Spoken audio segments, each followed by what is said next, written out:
What's up? I'm Melody Chronicles, and let's go. In the heart of a city pulsing with both rhythm and unrest, a young artist emerged whose voice echoed far beyond the confines of nightclubs and radio waves. Known to millions as Playboi Carti, he was not merely a musician but a beacon of resistance for those who felt suffocated by a system steeped in injustice. His story began in the gritty neighborhoods where dreams were forged in the heat of adversity, a place where every street corner told tales of survival, defiance, and the undying hope for change. From his earliest days, Carti absorbed the harsh realities around him. Growing up amidst the chaos of broken promises and systemic neglect, he learned that authority often served only those in power. The sidewalks, marked by scars of past riots and whispered secrets of lost souls, were both his playground and his first classroom. Here, he cultivated an acute sense of loyalty, a trait that would come to define not only his music but also his very identity. His lyrics, imbued with raw honesty and an undercurrent of defiance, resonated with a generation disillusioned by broken institutions. Yet, even as he channeled his pain and hope into art, a storm was gathering on the horizon. As Carti's star began to rise, so did his willingness to speak out against the status quo. His public statements and candid interviews painted a vivid picture of a man unafraid to challenge authority. His views, unapologetically radical, questioned established norms and condemned the corruption he saw around him. It wasn't long before his words stirred controversy, earning him both devoted followers and relentless adversaries. The media, quick to latch on to any hint of rebellion, portrayed him as a troublemaker, a voice of dissent who blurred the lines between art and activism. In a world that prized conformity, Carti's audacity was as dangerous as it was inspiring. The turning point came on a humid summer night, when the city's simmering tensions reached a fever pitch. Rumors of an imminent police crackdown had circulated among local communities for weeks, fanning the flames of collective anxiety. In one of the dimly lit basements of an abandoned warehouse, Carti gathered with a close-knit circle of friends, individuals who had long suffered the injustice of a system that favored the elite.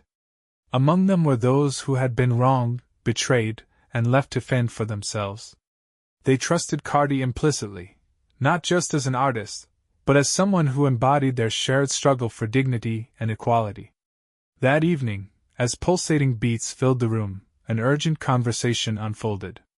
One of Carti's longtime friends, a quiet but fiercely determined young man, revealed the latest injustice inflicted upon their community. A local gang, exploiting the vulnerable and operating with impunity, had taken advantage of people who had nowhere else to turn. The group's actions were more than mere criminality. They were emblematic of a system where the marginalized were continuously preyed upon. Moved by the raw emotion of the confession, and driven by his own sense of justice, Carti vowed to help. His plan was simple yet dangerous: use his influence and network to expose the exploitation, even if it meant challenging forces far stronger than himself. What followed was a series of clandestine meetings and covert operations. Carti and his friends mobilized in secret, gathering evidence, documenting abuses, and sharing stories that the mainstream media had conveniently ignored. His own music morphed into a rallying cry, a series of tracks that not only entertained but also empowered the oppressed. Every lyric carried the weight of lived experience, and the promise of retribution against those who thrived on cruelty. However, as his reputation for defiance grew, so did the scrutiny from law enforcement. Officials, threatened by his disruptive potential, began to cast a long, ominous shadow over his activities. The tension between Carti's rebellious spirit and the unyielding authority reached a crescendo during a citywide crackdown.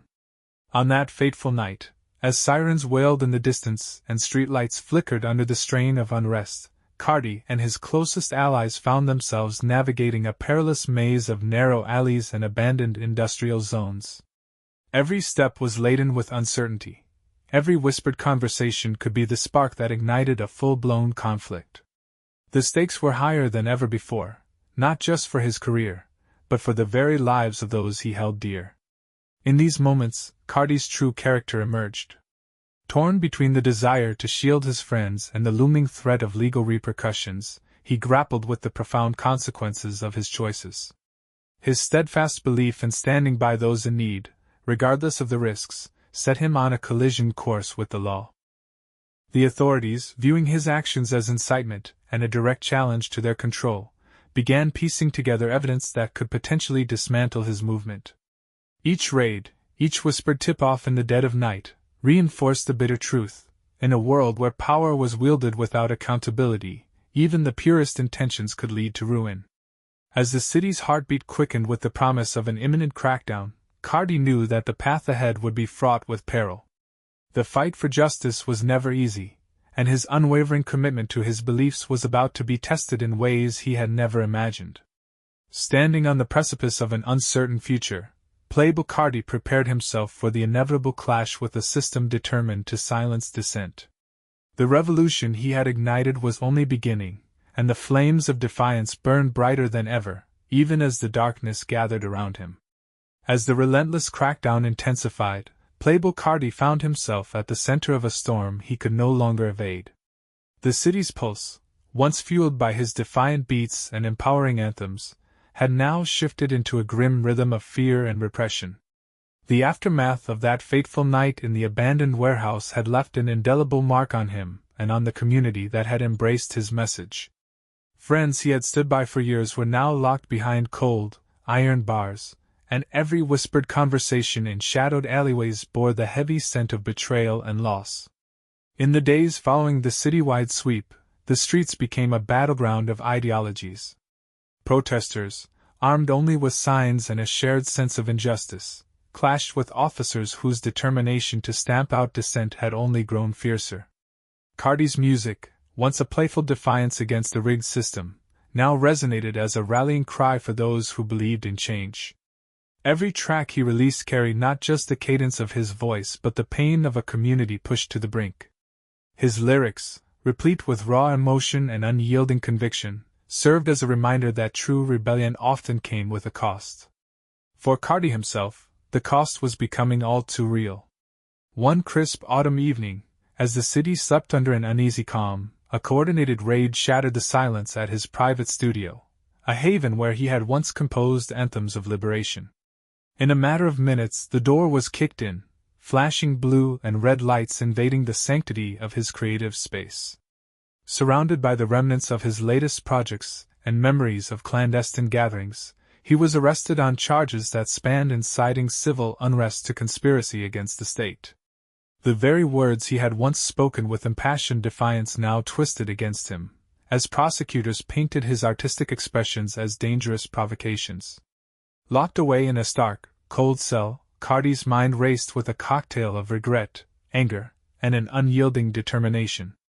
The solitude of confinement became both a torment and a crucible, forcing him to confront the deep questions about loyalty, sacrifice, and the price of standing up for what one believes in. During long, agonizing hours he replayed the events that had led him to this moment. The memory of his friends' hopeful eyes and the quiet resolve in their voices echoed in his thoughts. He realized that his journey had morphed from a mere artistic rebellion into a full-scale battle against a system that thrived on silencing dissent. Outside the prison walls, the movement that had sprouted from Carti's songs was swelling into something far greater than any one man's dream. Community leaders, inspired by his unwavering stance, organized vigils and peaceful demonstrations, demanding justice not only for him but for all who had been victimized by the same corrupt powers. The media, ever hungry for a story of a fallen rebel, oscillated between portraying him as a dangerous instigator and a misunderstood martyr for the people's cause. In smoky interviews and hastily arranged press conferences, voices from all corners of society debated whether Carti's actions were the spark of necessary revolution or the precursor to anarchy. Within the confines of his cell, isolated from the physical world yet intimately connected to the collective heartbeat of his supporters, Carti began to document his experiences. Scribbling in a worn notebook with smuggled pen and paper, he chronicled the stark realities of life behind bars, the claustrophobic confinement, the hardened gazes of those who guarded him, and the loneliness that crept in during the endless hours of the night. Yet even in this bleak environment, his spirit was unbroken. Each line of ink became a testament to his resilience, and a secret message to the world outside, that the fight for truth and justice was far from over. Court dates came and went in a haze of legal maneuvering and public outcry. Behind the courtroom's imposing walls, Carti's defense argued that his art was a form of free speech, a necessary critique of a deeply flawed system. The trial became a spectacle, with every word scrutinized and every gesture analyzed by an audience that hungered for both justice and the continuation of his musical legacy. His voice, even when reduced to fragments in interviews recorded from jail, reverberated with an undeniable authenticity, a reminder that creativity and resistance were intertwined in the fabric of his being. As the trial progressed, a palpable shift occurred. The authorities, intent on silencing his influence, began to unravel not only his past actions but also the very network of support that had once bolstered him. Trusted confidants were summoned to testify against him, their loyalties questioned and their lives endangered by the powerful forces determined to quell the dissent. Yet even as betrayal threatened to dismantle the intricate tapestry of his movement, a counterwave of solidarity emerged. Ordinary citizens, emboldened by his example, rose up in defense of free expression and the right to question authority. Underground channels of communication flourished, linking community organizers, artists, and activists in a collective effort to resist the encroaching tyranny. In a defining moment that would later be etched into the lore of the resistance, Carti was granted a brief appearance before a crowded press room. With a calm defiance that belied the chaos of his circumstances, he spoke directly to the masses. His words were measured but fierce, a call to remain vigilant in the face of systemic oppression and to never let the light of truth be extinguished by fear. "I stand not for myself alone," he declared, "but for every soul that dares to dream of a better, fairer world."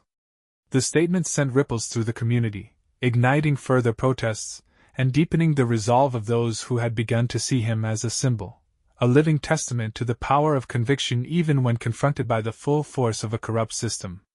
As the trial reached its crescendo and the verdict loomed on the horizon, Carti's fate remained shrouded in uncertainty. The personal toll of his struggle was etched into every line of his face, a mosaic of scars that bore witness to the sacrifices demanded by his fight. Yet, even as the weight of potential imprisonment pressed down upon him, a quiet hope began to emerge. It was the hope that, regardless of the outcome, his journey had sparked a movement that would endure far beyond any single trial or arrest. In the final analysis, the saga of Playboi Carti had transcended the realm of music and rebellion. It had become a narrative of survival, a chronicle of defiance against forces that sought to dictate the very terms of existence. His legal battles, his solitary nights behind bars, and his unwavering loyalty to his friends had all coalesced into a story that spoke to the heart of every individual who dared to challenge injustice. Even as the gavel's echo threatened to seal his fate, the legacy of his struggle, etched in the memories of those who believed in the power of truth, ensured that his voice would continue to resonate. In the annals of resistance, Carti's name would forever be synonymous with the courage to stand up, to speak out, and to defy a world determined to silence dissent. The story of Playboi Carti is one of both painful loss and enduring hope, a reminder that every act of defiance can light the spark of revolution, even in the darkest of times.